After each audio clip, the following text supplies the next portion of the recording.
Bonjour à tous, je suis Océane Amélie et je vous souhaite la bienvenue sur Tradi Cuisine. Aujourd'hui, c'est tarte au citron meringuée. Pourquoi la faire maison? C'est très simple, moi en boulangerie, j'hésite toujours à en acheter parce que j'ai un peu peur que ce soit trop sucré ou trop acide. Du coup, je la prépare maison, comme ça, pas de surprise. Et dans cette vidéo, on va voir ensemble comment la faire de A à Z. On va préparer une pâte sucrée, une crème au citron et une meringue italienne. Allez, c'est parti!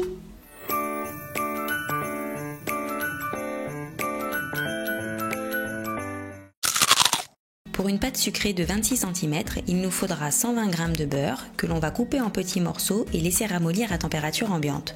On va aussi sortir un œuf du réfrigérateur pour qu'il ne soit pas trop froid au moment de le mélanger avec le beurre. Une fois le beurre ramolli, écrasez-le avec une spatule jusqu'à ne plus voir de morceaux, puis incorporez 80 g de sucre glace. J'utilise du sucre glace pour obtenir une pâte sucrée plus facile à travailler, mais on pourrait utiliser du sucre en poudre sans problème. On ajoute ensuite 50 g de poudre de noisette, 5 g de sel et l'œuf qu'on a sorti du réfrigérateur. Combinez le tout en fouettant vigoureusement. Je mets de la noisette parce que j'aime beaucoup l'association citron-noisette, mais vous pouvez mettre de l'amande moulue à la place ou ne rien mettre pour avoir une pâte sucrée nature. Ajoutez ensuite 210 g de farine T55 ou 250 g si vous n'avez pas mis de poudre de noisette ou d'amande. Pour éviter que la pâte ne se rétracte pendant la cuisson, il ne faut pas trop travailler cette pâte. Du coup, je vous conseille de travailler avec une corne en coupant la pâte plusieurs fois jusqu'à arriver à regrouper toute la farine et former grossièrement une boule. Puis terminez en fraisant une fois la pâte avec la paume de la main, comme je le fais ici, pour obtenir une boule plus homogène. Si votre pâte colle un peu trop votre plan de travail, n'hésitez pas à utiliser la corne pour la décoller. Déposez votre boule de pâte sur du film alimentaire, puis aplatissez-la grossièrement pour former un grand disque. Recouvrez le disque entièrement avec le film alimentaire, puis réservez au frais pour 1 heure. Pendant ce temps, on va préparer une crème au citron façon crème mousseline. Il nous faudra 100 g de sucre, une pincée de sel, 2 œufs entiers et 3 jaunes d'œufs. On va garder les blancs de côté pour réaliser la meringue plus tard. Fouettez le sucre et les œufs jusqu'à blanchissement des œufs et incorporez ensuite 20 g de fécule de maïs type maïzena. À côté de ça, dans une casserole, ajoutez 200 g de jus de citron frais, moi je préfère mettre du citron jaune, et ajoutez le zeste d'un citron. Attention, il ne faut pas râper trop profondément le citron parce que la partie blanchâtre est amère.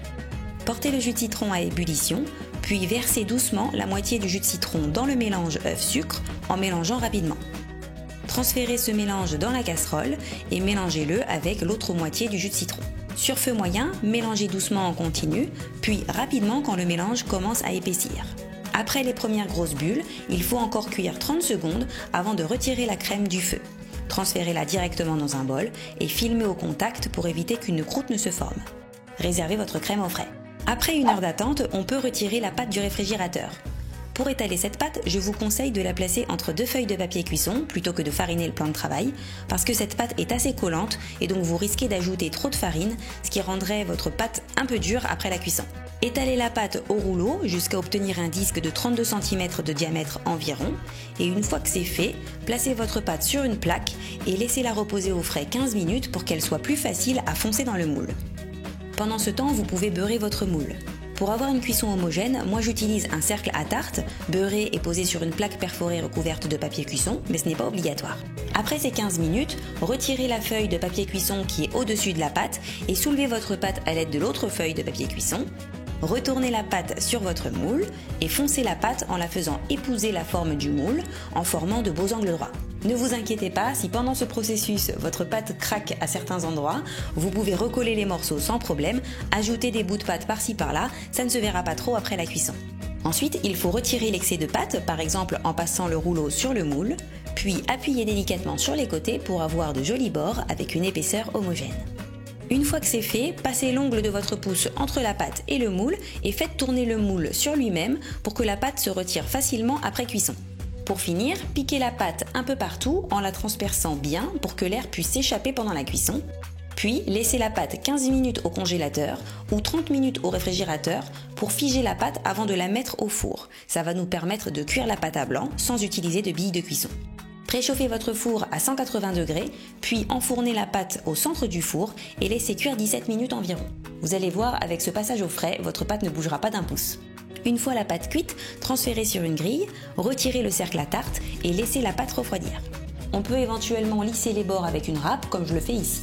On va maintenant terminer la crème au citron en la combinant avec du beurre façon crème mousseline. Il nous faudra 100 g de beurre que l'on coupe en petits morceaux pour qu'il ramollisse plus rapidement, puis on l'écrase avec une spatule de sorte à ne plus avoir de morceaux de beurre.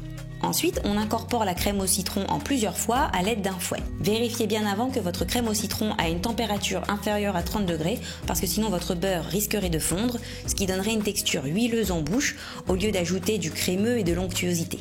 Répartissez uniformément la crème obtenue sur la pâte refroidie, puis placez au réfrigérateur le temps de préparer la meringue. Pour la meringue italienne, il faut chauffer 210 g de sucre avec 70 g d'eau. En parallèle, on récupère les 3 blancs d'œufs qu'on avait mis de côté et on les monte au batteur. Pour aider un peu au début, je soulève mon bol parce qu'il n'y a pas beaucoup de matière dans la cuve. Fouettez les blancs jusqu'à obtenir des blancs mousseux, pas trop fermes comme c'est le cas ici. En fait, ça ressemble un peu à une texture de mousse à raser. Et à ce moment-là, on incorpore notre sirop à bonne température en filet pour cuire les blancs. Fouettez l'ensemble jusqu'à ce que la cuve revienne à température ambiante. N'hésitez pas à toucher avec les mains pour sentir la température. Une fois la meringue prête, il faudra sans tarder la transférer dans une poche à douille et pocher de sorte à bien couvrir toute la crème au citron.